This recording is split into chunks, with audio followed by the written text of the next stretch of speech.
Глава 1061. Объединение трех сокровищ. После длинной волны яростных атак мастер Хейдаа наконец успокоился. Поскольку зарождающаяся душа леди Му провела в ловушке демонической Ци слишком много времени, он знал, что он исчезла. От голоса даосиста Цзы мастер Хейдаа пришел в себя, и на его лице появилось серьезное выражение. Затем он взмахнул рукавом, призвав к себе блок земляного цвета. Блок был сделан из потустороннего гладкого нефрита, слегка сверкая слоями серебряных и золотых талисманных символов. Он источал мощную и невероятно устойчивую духовной ци. Печать разрешения гор. Изумленно крикнул женский голос. Хань Ли проследил за источником голоса и обнаружил, что Лин Инпин удивленно смотрела на инструмент. Блок представлял собой копию божественного духовного сокровища, которое появилось на подпольном аукционе, в котором он участвовал некоторое время назад. Хотя он ушел рано, до него дошли слухи, что это сокровище было куплено за астрономическую сумму. Он не ожидал, что сокровище попадет в руки секты высшего процветания. Богатство секты было свидетельством ее положения как величайшей секты праведного Даа. Когда печать разрушения гор загорелась, даосист Цзы хихикнул и взмахнул рукой, щелкнув по алому кричащему барабану, что парил в воздухе. Затем из барабана послышался глухой стук. Маленький инструмент загорелся малиновым светом, и вокруг барабана стало образовываться кольцо красной дымки. Даосист Цзы снова щелкнул пальцем при виде этого, и барабан снова загрохотал, вспыхнув возрастающим блеском. Низкий и методичный звук барабана стал затихать по мере того, как кольцо красной дымки поднималось в воздух, словно утреннее солнце, создавая постоянно растущее и пугающее давление. Что касается печати разрушения горы, мастер Хейдаа уже произнес заклинание и ударил им по блоку, расширив его до горы высотой 60 метров. На поверхности нефритового блока стали слой за слоем мерцать заклинания и талисманные символы. В то же время ослепительный желтый туман стал окружать блок, заставляя мирскую ци сгущаться вокруг него, демонстрируя его силу.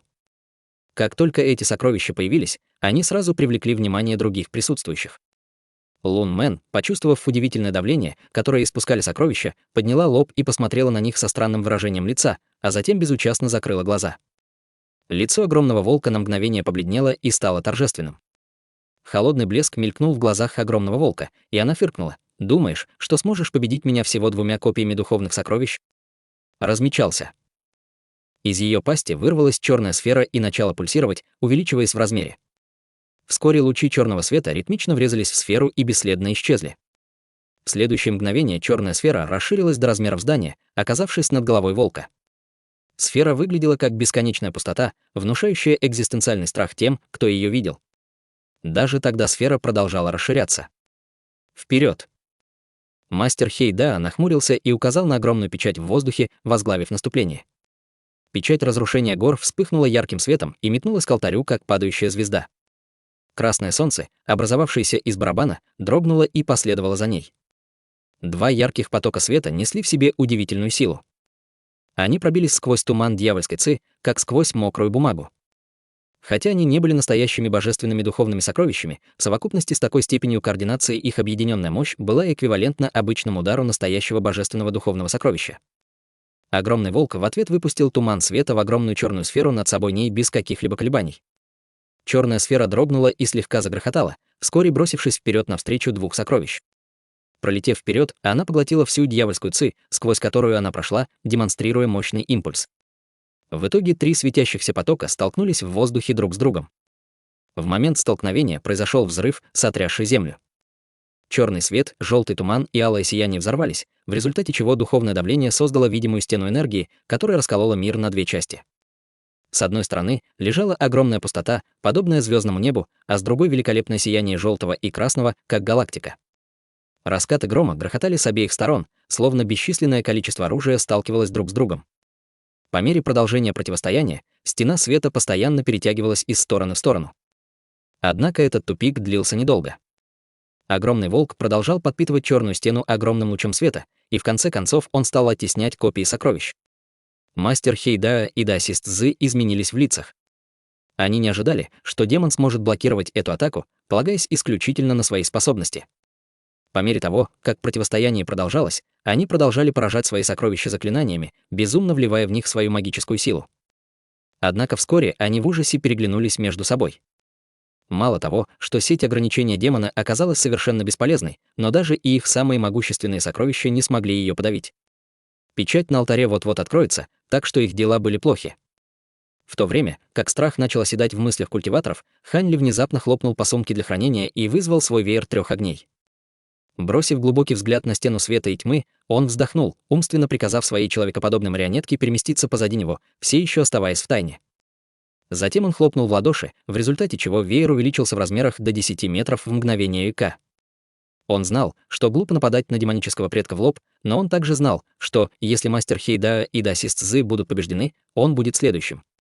С криком Феникса из веера вырвалось трехцветное пламя. Он собирался использовать весь его потенциал. Это был решающий момент, и он не мог себе позволить экономить силу. Активированный веер 3 огней испустил удивительное духовное давление, что сразу привлекло внимание мастера Хейда и Даосиста Цзы. Мастер Хейда при виде веера вскрикнул: «Господин Даосист Хань!» Хан Ли не хотел тратить время на пустые разговоры и просто взмахнул веером. Внезапно с поверхности веера вырвалось трехцветное пламя и слилось в 15-метровую птицу. Он вскрикнул, развернул крылья и нырнул прямо к светлой стороне. Под изумленным взглядом двух великих культиваторов птица взорвалась в ореоле света, создавая волну крупных золотых и серебряных талисманных символов, наполнив воздух. Затем ореол света исчез в мгновение ока. Красный и желтый свет внезапно вспыхнули, а затем в их рядах появилось золотое и серебряное пламя. Светлая сторона тут же стала одерживать верх, постепенно отталкивая черную стену с непреклонной силой. Серебрянокрылый ночной демон, Лин Инпин и другие уже видели, как Хань Ли использовал веер 3 огней, но Труп Сюн и Лун Мэн в шоке наблюдали за проявлением его мощи. Мастер Хейда и Даосист Цзы были в восторге от этого сюрприза. Хотя они не знали, как он натолкнулся на копию духовного сокровища, его сила была не меньше, чем у печати разрушения гор и алого кричащего барабана. Эти двое действовали без дальнейших размышлений и поспешно контролировали свои сокровища, чтобы заставить их вспыхнуть с еще большей силой, готовясь использовать эту новую возможность для борьбы с воплощением демона одним ударом. Нанеся мощный удар, цвет лица Хань Ли стал бескровно бледным. Он немедленно призвал в руку нефритовую бутылку и выпил каплю тысячелетнего духовного молока, мгновенно пополняя свою истощенную магическую силу. Сделав это, он внезапно услышал жалкий вой волка. Его сердце дрогнуло, и он поспешно поднял голову. Он увидел, что черный свет окутал и алтарь, и волка, не позволяя разглядеть, что происходит. Хань Ли нахмурился. Синий свет сверкнул в его глазах, но он все равно ничего не смог увидеть. Внезапно Хань Ли почувствовал в темноте что-то мерцающее. В тот же момент его барьер дрогнул, и холодный свет взорвался рядом с ним. Не было возможности ответить на атаку. Нехорошо. Сердце Хань Ли ушло в пятки, и вскоре он услышал взрыв, за которым последовало несколько грохотов. Его тело дрогнуло, а затем его отбросило назад. С алтаря раздался удивленный возглас, за которым последовало холодное фырканье. Что-то снова отразилось от него. «Уворачивайтесь. Это дрель небесного волка». В панике закричала серебряная луна. В этот же момент перед ним вспыхнул силуэт. Раздалось несколько приглушенных ударов, и силуэт был отброшен на несколько шагов назад. В живот человекоподобной марионетки сквозь мантию вонзился странно изогнутый осколок.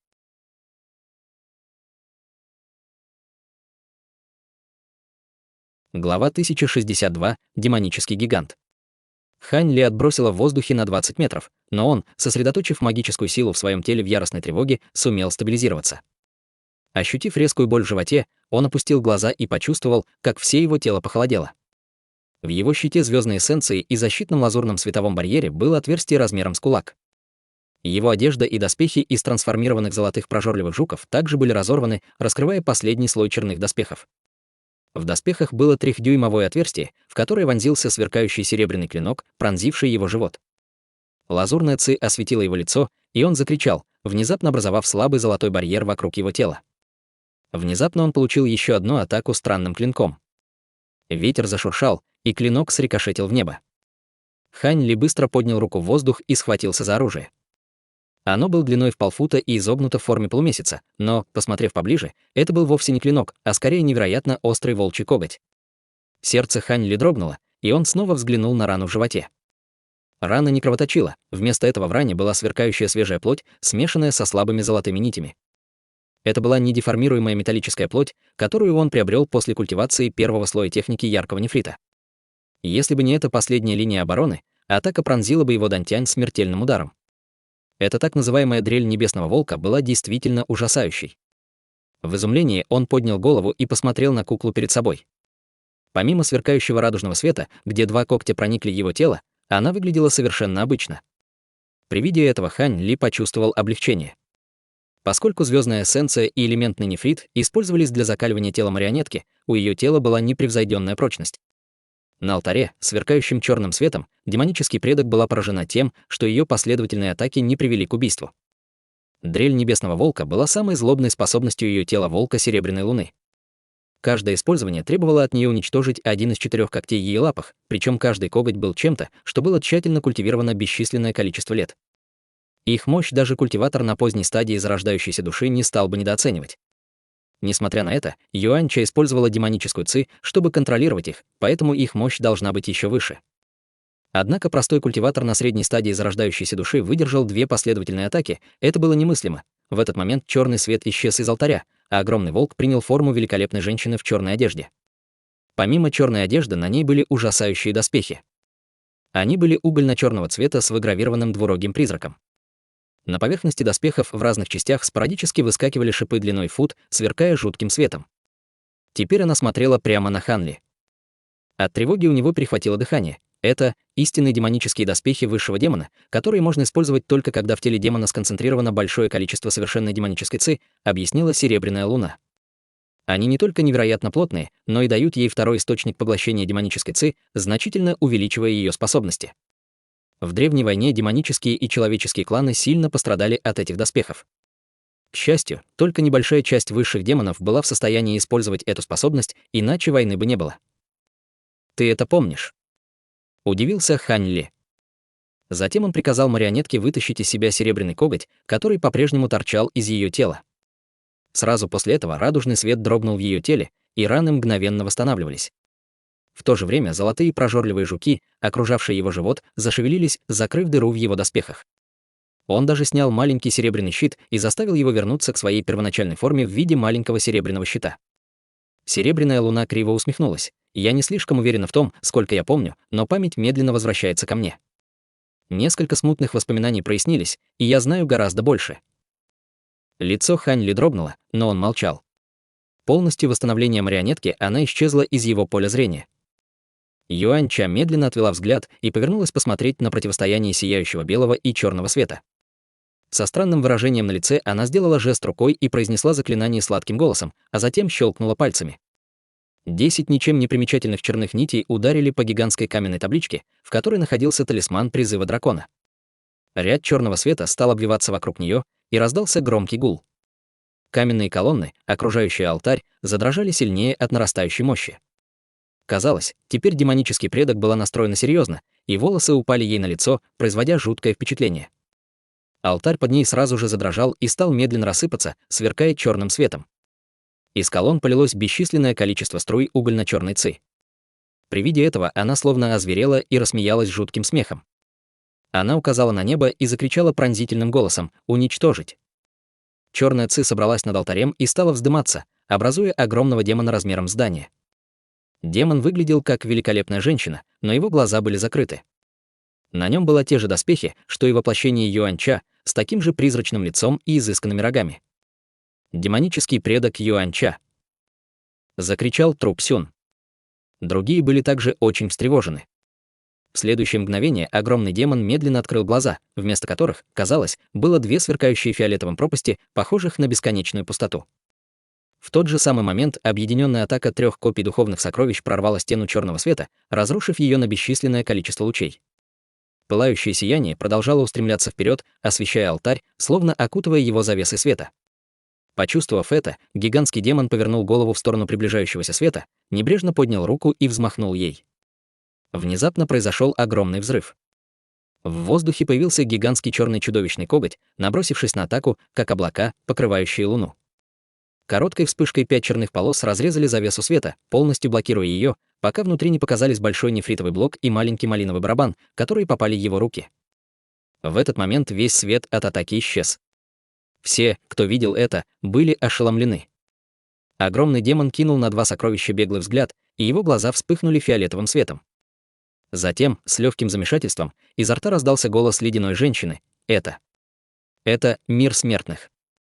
В этот момент одержимое тело Лун Мэн сконденсировало серебряную волчью голову на спине Хуатиньцы, готовясь к прыжку. Но когда она увидела вдалеке недавно прибывшего огромного демона, серебряный волк скрылся в теле Хуатиньцы. Лун Мэн очнулась с испуганными глазами и дрожащим телом и закричала: «Пространственное перемещение души! Это настоящая душа Юаньча!» На лицах культиваторов отобразился шок. У мастера Хейдаа и даосиста Цзы лица стали смертельно бледными. Когти демона, сверкающие фиолетовым пламенем, мгновенно испарили сокровища в его руках. 2 копии божественного духовного сокровища были уничтожены со смехотворной легкостью. После этого гигантский демон поднял руки и медленно повернулся лицом к женщине в черных доспехах. Женщина безо всякого выражения встретила взгляд гиганта, и гигантский демон сказал: «Так ты еще жива. Кажется, мои прошлые усилия были не напрасными. Так ты вызвала меня сюда для борьбы с насекомыми. Думаешь, что мои усилия ничего не стоят? Ты должна знать, что ты уже дважды звала меня в прошлом. После этого я сотру тебя. Совершенная демоническая ци, которую я использовала для создания тебя здесь, может также использоваться для культивации еще одной, более надежной группы нашей священной расы». Подняв бровь, женщина в черных доспехах холодно ответила: «Мы одно существо. Я бы не сделала этого, если бы у меня не было другого выбора. Без помощи истинной демонической ци, просочившейся из алтаря, я бы не смогла вызвать вас в моем отчаянном положении». Огромный демон посмотрел вниз на постоянный поток черной ци с алтаря и кивнул: «Вот как. На вызов меня сюда ты потратила столько энергии. Твоя личная демоническая ци была не в состоянии вызвать меня. Похоже, мне нужно действовать быстро. Я не знаю, как долго я смогу здесь находиться». Затем она повернула голову посмотреть на демонов и культиваторов. Под холодным взглядом высшего демона многие из них даже начали молча отступать в ужасе. Высший демон по-садистски улыбнулся и поднял руку, а затем щелкнул пальцем. Раздался вопль, когда пятно исчезло из виду. Львиный ястреб, сражающийся с огромной демонической птицей, издал жалкий крик. Его тело качнулось за мгновение до взрыва.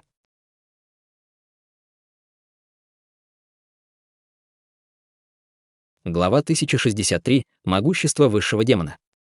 Серебрянокрылый ночной демон, который был рядом с другим воплощением высшего демона, дрогнул от страха и, недолго думая, взмахнул крыльями, исчезнув из поля зрения.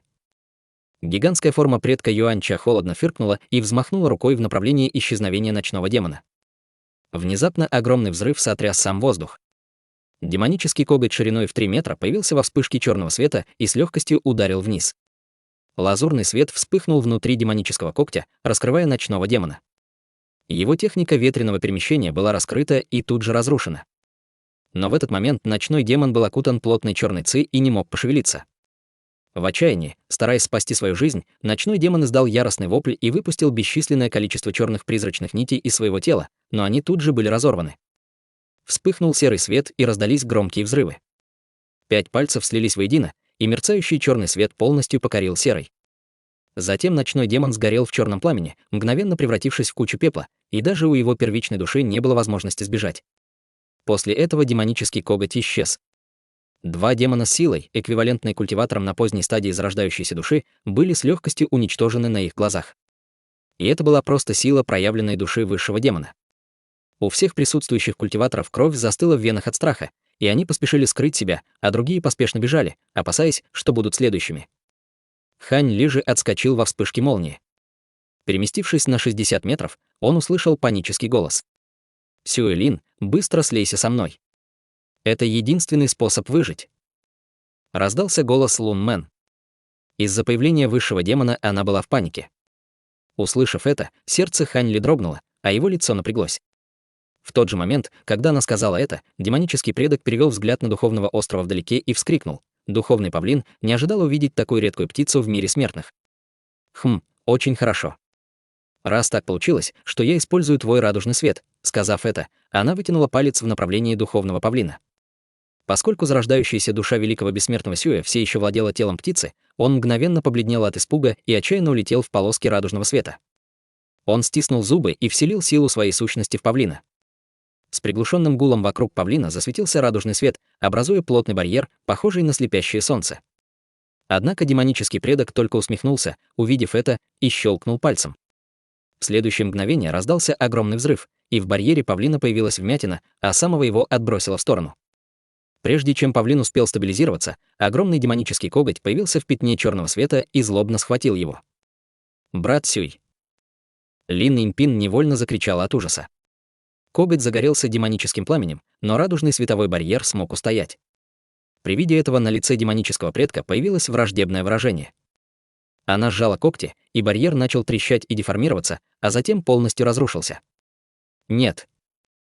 В испуге закричал бессмертный Сюй, когда духовный павлин был сожжен заживо в демонических когтях. В следующее мгновение зарождающаяся душа бессмертного Сюя переместилась на расстояние в 60 метров.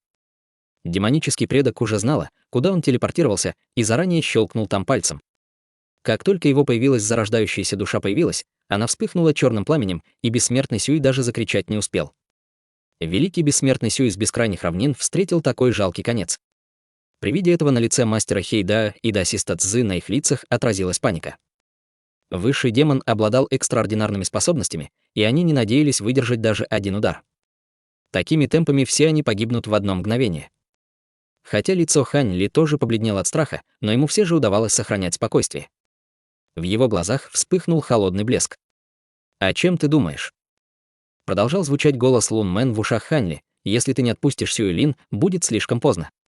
Только Лин Лун, наша изначальная личность, сможет остановить ее. Мы не исчезнем, и через некоторое время мы должны будем разделиться». Хань Ли молчал с угрюмым лицом. Внезапно раздался голос Серебряной Луны. «Не волнуйтесь, я согласна на это. Я не потеряю себя снова».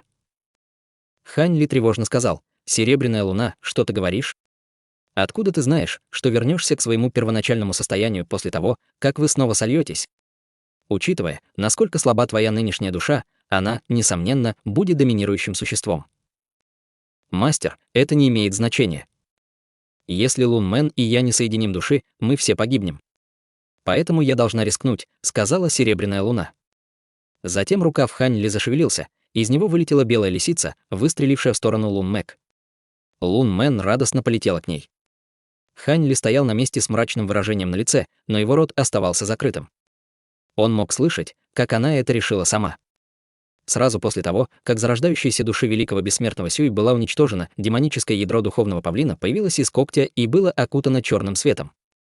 Затем остальная часть павлина рассыпалась в пепел в бездонном черном пламени, оставляя позади только радужный свет. Свет был сверкающим и прозрачным, словно кристаллический. Как только он появился, демонический коготь тут же схватил его и исчез из поля зрения. В следующий момент коготь снова появился над демоническим предком, держа радужный свет. Демонический предок взглянула на свет со следами радости в глазах и выплюнула густой черный ветер, унося с собой радужный свет. Ветер быстро уменьшился в размере и сжал радужный свет в жемчужину размером с большой палец. Демонический предок посмотрел на жемчужину в его руке, а затем бросил своему воплощению позади себя, равнодушно сказав: «Эта жемчужина много значит для меня. Отправь ее обратно в царство высших демонов при следующей возможности. Не разочаруй меня». Услышав это, женщина в черных доспехах была несколько удивлена, тем не менее она поймала жемчужину. Поймав жемчужину обеими руками, она исчезла из виду. После этого демонический предок обратил внимание на Хань Ли, на ее утонченном лице мелькнула беспощадность. Выражение лица Хань Ли стало мрачным, и его разум зашевелился. После того, как его марионетка расплылась перед ним, он призвал щит звездной эссенции и выпустил серебряный световой барьер, который накрыл их обоих. Сделав жест заклинания, его тело окутало радужным светом. Затем Хань Ли крепко схватил веер трех огней и указал на огромный меч, вращающийся вокруг его головы другой рукой. Огромный меч загудел и рассыпался на несколько сотен сверкающих золотых огней. Они обернулись вокруг серебряного светового барьера и образовали огромную массу, напоминающую массивный лотос. Вращающийся в воздухе лотос производил великолепное зрелище. Затем из лотоса раздался гром и посыпались золотые искры. Произнеся заклинание, Хань Ли активировал барьер ваджры и распространил технику яркого нефрита, вызвав слой золотого света вокруг своей кожи, придавая ей легкий золотистый оттенок. Два предмета, на которые Хань Ли больше всего полагался при защите от атаки Юаньча, беспокойно дрожали в его теле. В мгновение эка, завершив свои защитные приготовления, Хань Ли все еще чувствовал себя совершенно не в своей тарелке. Он знал, что его грозная защита, вероятно, будет с легкостью уничтожена демоническим предком Юаньча. Божественная дьявольская молния. Демонический предок удивленно моргнул и ахнул при виде того, как золотая молния искрится вокруг лотоса, но она все равно щелкнула пальцами по нему. В воздухе послышалось два странных звенящих звука. Звуки были негромкими. Первый звук оставил гигантскую дыру в золотом лотосе, образованном из золотых мечей Хань Ли. В ослепительном серебряном барьере появилась трещина, и вскоре он треснул, как стекло. Серебряный барьер вспыхнул ярким светом, а затем со звоном рассыпался. В этот момент глаза Хань Ли сияли синим светом, и он мог ясно видеть, что выстрелило в него. Не веря своим глазам, он махнул веером 3 огней в направлении этого.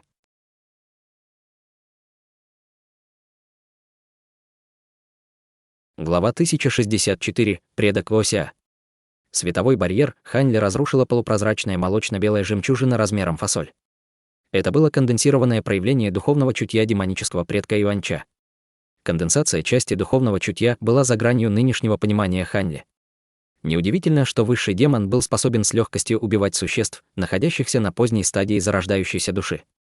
Глубоко потрясенный, Хань Ли активировал веер 3 огней, заставив его сверкать ярким светом, превратив в огненный щит перед собой.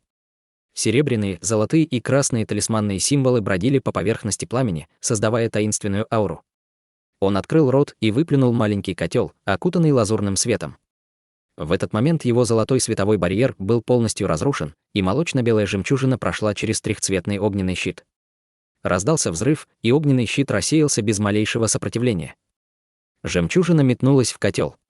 Из котла в направлении жемчужины густым потоком вырвалось бесчисленное количество лазурных нитей, создавая плотно сплетенную сеть. Сеть вспыхнула ярким светом, и ее удалось заблокировать атаку. Юаньча в шоке широко раскрыла свои фиолетовые глаза и уставилась на необычный котел. Другие тоже испытали шок при виде этого. Они считали, что Хань Ли встретит мгновенную смерть, как предыдущие жертвы демона. Мастер Хейда даже призвал талисман Разрушителя миров в свою руку, готовясь сломать стену к этому месту и бежать. Но из-за страха, что он привлечет непосредственное внимание демона, он колебался. Воспользовавшись этой возможностью, серебряная луна метнулась в сторону Лунмен, и из белой лисы вылетел шар белого света в направлении одержимого тела Хуатиньцы. Тело дрожало, но все еще оставалось в воздухе. «Интересно», — холодно сказала Юаньча, — «ты действительно смог заблокировать мою атаку. Покажи-ка мне твое сокровище». Затем она махнула рукой в направлении Хань Ли, и с громким треском над Хань Ли появилась гигантская черная рука и тихо прижалась к нему. Хань Ли почувствовал, как его сердце задрожало, за спиной грянул гром, но как только сверкнула серебряная молния, он почувствовал, как несколько облаков черной ци сгущаются вокруг него, блокируя использование его молниеносного перемещения. Хотя Хань Ли знал, что ему не удастся сбежать от этого демона, у него не было другого выбора, кроме как использовать свое духовное чутье для активации небесного котла и выпустить еще один плотный поток лазурных нитей. В то же время его марионетка подняла руку. Послышался раскат грома, и на черной руке появилась зеленая полоса с золотой молнией. Лазурные нити из небесного котла были чрезвычайно долговечны, но Хань Ли культивировал только первый слой техники печати артефакта.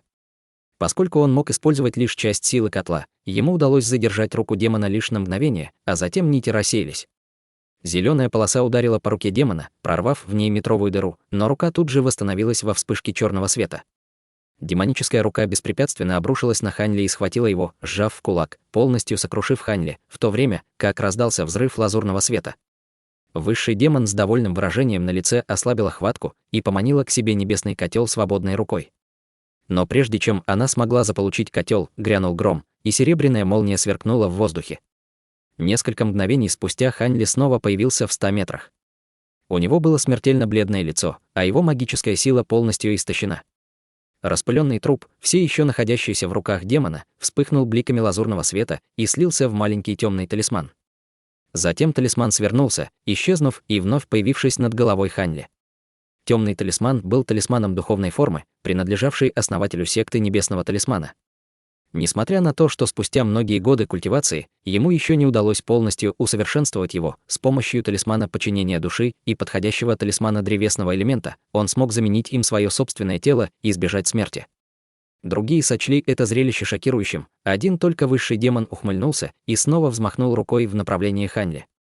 Сердце Хань Ли ушло в пятки при виде этого. Теперь, когда он исчерпал все свои способы к выживанию, он обнаружил, что не уверен в том, что сможет противостоять новой атаке. Оставшись беспомощным, он стиснул зубы и вылил остатки своей магической силы в небесный, в результате чего он сильно увеличился в размерах и заблокировал Хань Ли спереди. В тот же момент золотая молния и пурпурное пламя вспыхнули на поверхности его тела, отчаянно окутав его. Человекоподобная марионетка расплылась и появилась перед ним. Она сделала жест заклинания, и вокруг нее вспыхнул радужный свет, превратившись в защитное магическое сокровище. Юаньча с презрением посмотрела на действие Хань Ли и небрежно щелкнула пальцами. Посреди этого действия перед Юаньча появилось несколько серебряных огней. Шары белого света вспыхнули и прервали атаку демона. Пока Юаньча была ошеломлена произошедшим, что-то появилось между ней и Хань Ли. Силуэт в белом халате с двумя заостренными ушами и серебристыми волосами до пояса смотрел на демона с леденящим душу выражением лица. «Ты, высший демон», уставился на силуэт с выражением удивления. Взглянув в спину женщины, Хань Ли невольно вскрикнул «Серебряная луна». Услышав его, женщина с серебряными волосами медленно повернула голову, словно демонстрируя красивое невыразительное лицо. От ее взгляда Хань Ли стало не по себе. Женщина холодно посмотрела на Хань Ли, а затем взмахнула ладонью в его сторону. Хань Ли рефлекторно уклонился в сторону. След ослепительного серебряного света пронесся мимо его плеча. Божественная дьявольская молния и высшее фиолетовое пламя, защищавшие его тело, были сметены в сторону, не способные оказать даже малейшее сопротивление. От этого у Хань Ли кровь застыла в жилах, и он тут же изменился в лице. «Я великая принцесса клана Серебряной Луны, Лин Лун. Я знаю, что ты сделал с фрагментом моей души. В следующий раз, когда ты осмелишься назвать меня Серебряной Луной, я тебя убью», — резко сказала она. Хотя Хань Ли сумел сохранить свою жизнь на некоторое время, его лицо исказилось в неприглядном выражении. Сказав это, женщина с серебряными волосами больше не обращала на него внимания и сосредоточилась на Юаньча. Вместо того, чтобы начать атаку, Юаньча прищурилась и спросила: «Клан Серебряной Луны, ты как-то связана с этим старым волком Ося? Демонический монарх Ося, мой уважаемый дедушка. А ты его внучка». Юаньча нахмурился, явно находя ответ неприятным. «Ты его знаешь». Лицо Лин Лун дрогнуло, но ее тон стал странным. «Нет, мы сражались пару раз во время прошлой кампании в мире духов. Я восхищаюсь его искусством воющей луны», — медленно ответил Юаньча. Лин Лун подняла бровь, услышав это, но ничего не сказала. Юаньча помедлила минуту и медленно предложил: «Поскольку ты его потомок, я тебя отпущу. Для меня неуместно запугивать моих младших. Но взамен тебе придется взять на себя обязательство от имени твоего деда, что ты не будешь мешать фрагменту моей души в мире смертных. Ты позволишь мне уйти?» Насмехаясь, сказала Лин Лун. «Священный предок Юаньча, а ты не думаешь, что ты слишком высокомерна? Это количество совершенной демонической ци позволит проявиться только 10-й части твоего духовного чувства. Зачем мне бежать?» Выражение лица Юаньча стало мрачным, и она яростно закричала: «Такой ничтожный щенок на поздней стадии божественной трансформации, как ты, у которого нет даже собственного тела, осмеливаешься смотреть на меня свысока. Ты не знаешь, что хорошо для тебя. Даже 10-й части моего духовного чутья будет более чем достаточно, чтобы уничтожить тебя. Я уничтожу и твою душу, и тело». С этими словами Юаньча подняла руку и схватилась за воздух, хрустя пальцами, словно они разрывались в самом пространстве. Бесчисленные кристаллические полосы мгновенно вспыхнули из ее руки, создав сияющую волну силы, способной разрушить мир. В ответ Лин Лун просто выплюнула изо рта пластину размером с ладонь. Пластина была угольно-черного цвета, а на ее поверхности сверкали световые пятна, напоминающие звезды. Когда кристаллические полосы приблизились к ней, они развернулись вокруг пластины и оглушительно загудели. Невидимая сила притяжения вырвалась из пластины и притянула к ней полосы, как мотыльки к пламени. В мгновение яркий цвет заполнил небо. Пластина звездного отражения. Юаньча задрожала, прокричав недовольным тоном. Вдалеке, охраняющий тело Хуатиньцы труп Сюн вспыхнул светом, услышав слова Юаньча, и с странным шоком уставился на пластину в руке Лин Лун. Остальные культиваторы с благоговением переглянулись между собой, услышав название пластины, а затем повернулись и с жадным взглядом уставились на пластину. «В каких ты отношениях с 4 великими королями демонов? Только те старые призраки и 3 человеческих монарха имеют право обладать пластиной звездного отражения».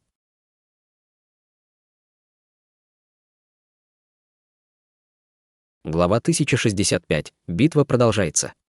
Серебряноволосая женщина, Лин Лун, указала на пластину перед собой, на время остановив ее движение, и спокойно ответила: «Думаешь, я стану тебе отвечать? Поскольку ты из клана демонов, у тебя не должно быть особых отношений с человеческими монархами. Когда демонические монархи совершили объединенное вторжение в наше священное царство, они убили бесчисленное количество моих родственников. Поскольку ты с ними как-то связана, я не стану больше чтить твоего уважаемого деда. На лице Юаньча появилось намерение убить. Она хлопнула в ладоши, вызвав водоворот духовного давления, в результате чего она исчезла из виду. Через мгновение из ее пальцев вырвались кристаллические полосы и разорвали пространство вокруг нее. Как только вихрь рассеялся, из него вышел поток черного тумана, высвобождая гигантскую кристаллическую фигуру с пугающим фиолетовым пламенем в глазницах. «Давай проверим, сможет ли пластина звездного отражения противостоять моей пробужденной атаке», внушительным голосом сказал гигант и поднял руку, высвобождая сияющий свет из центра ее ладони. На лице Лин Лун при виде этого появилась нежная улыбка, способная превратить лютую зиму в цветущую весну, резкий контраст перед холодным лицом высшего демона. «Думаешь, у тебя еще есть время поиграть со мной? Что ты имеешь в виду?» Кристаллический гигант удивленно моргнул. В этот момент свет, мерцающий из дюжины каменных столбов, окружавших алтарь, внезапно совсем затух. Когда гигантская формация, окружающая их, была деактивирована, непрерывный поток демонической ци, поддерживающий Юаньча, остановился. При виде этого на лице кристаллического гиганта отразилась яростная тревога. Поскольку она использовала свое духовное чутье, чтобы материализовать свое тело, она полностью поглотила свой ограниченный запас совершенной демонической ци. Это было совсем нехорошо для нее. Она сразу же взвизгнула, и с поверхности ее ладони вспыхнул свет, сгущающийся в пучок энергии толщиной в фут в направлении Лин Лун. Атака прекратилась, поглотив остальную часть ее совершенной демонической ци. Кристаллическое тело Юаньча стало рассыпаться, и она заревела от негодования. Поскольку ее больше ничего не связывало с этим миром, она исчезла. Наполовину заряженный кристаллический луч достиг Лин Лун в следующий момент. Она уже была готова к атаке и ударила пластину перед собой серебряной печатью заклинаний. Пластина внезапно увеличилась в размерах и дико замигала звездным светом, готовясь к атаке, но было ясно, что кристаллический луч был исключительно мощным, даже если он был заряжен только наполовину. Пластина звездного отражения застонала, дрогнула и даже была отброшена во время атаки. По выражению Лин Лун было ясно, что она никак не ожидала этого. Ее рука вспыхнула серебряным светом, быстро прикоснувшись к краю пластины. Внезапно пластина вспыхнула звездным светом, и кристаллический луч выпал из задней части пластины, ударив Лин Лун в живот. Лин Лун была сильно потрясена этим, и ее тело вспыхнуло серебряным светом. Атака проникла сквозь ее тело. Она застонала и пошатнулась от боли, и серебряный свет сосредоточился вокруг раны. Изначально тело женщины было конденсировано из невероятно сильного духовного чутья. Это сделало бы обычные атаки бесполезными, но кристаллический луч также был конденсирован из духовного чутья, в результате чего она была серьезно ранена. Произошедшее поразило всех присутствующих. Когда культиваторы увидели, что гигантский демон рассеялся, они обрадовались. Воплощение демона в черных доспехах не могло поверить своим глазам. С большим трудом ей удалось призвать всего лишь духовное чутье своей изначальной сущности. Было совершенно странно, что каменные колонны внезапно перестали работать, хотя их не атаковали. Не веря произошедшему, женщина взглянула на основание колонн, а затем осторожно перевернула одну из них. Земля внезапно задрожала, и, казалось бы, неповрежденные столбы начали рушиться. Этот неожиданный поворот событий привлек всеобщее внимание. Основание упавшего столба было зазубренным и дырявым, как будто его прогрызли муравьи. Выражение лица высшего демона стало еще мрачнее, и она яростно обрушила колонну на землю. Громоподобный взрыв сотряс землю, образовав дыру глубиной в 10 метров. В разбросанных обломках заблестели золотые пятна. Она протянула руку в направлении обломков и призвала к себе одно золотое пятнышко. Она взглянула на сверкающего жука и удивленно закричала: «Золотые прожорливые жуки! Ты зарыли их в земле!» Она яростно уставилась на Лин Лун вдалеке. Лин Лун усмехнулась и вытащила руку из раны на животе. Серебряный свет исчез вместе с травмой.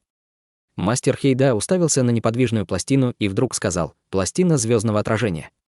Неужели это быть легендарное сокровище, которое сводит на нет границы между мирами, позволяя им превзойти их? Трупсюн вызвал свой кровавый клинок перед собой и сказал мрачным тоном: «Господин даосист Хейда, не трать свои мысли на такие тщетные заблуждения». «Даосист Сюн, должно быть, шутит», — усмехнулся мастер Цзы. «Забудь об этом. Демон еще не побежден. Должно быть, она использовала большую часть своей дьявольской ци, чтобы призвать свою главную душу. Поскольку формация заклинаний разрушена, это отличная возможность. Господа, давайте атаковать вместе». Когда воплощение Юаньча услышала это, она усмехнулась. На лице мастера Хейда появилось суровое выражение, и он громко закричал: «Демон, разве у тебя сейчас есть время для смеха? Твоего демонического предка больше нет в этом мире, думаешь, что у тебя есть шанс против нас? Хе-хе, если бы ты действительно так думал, мы бы уже сражались. Вы не только исчерпали все свои сокровища, но я боюсь, что у вас даже недостаточно магической силы. Однако не думай, формация заклинаний стала бесполезной только потому, что вы уничтожили несколько его столбов.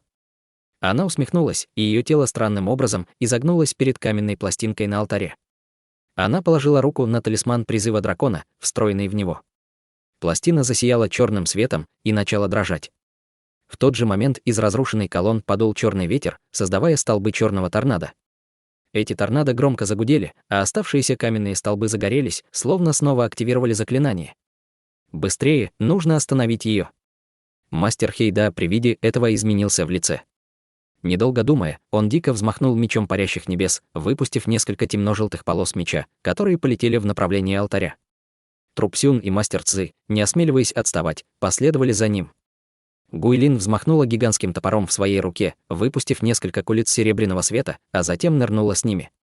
Рукав Лин Импин дрогнул, создавая пару красных серпов, которые также атаковали.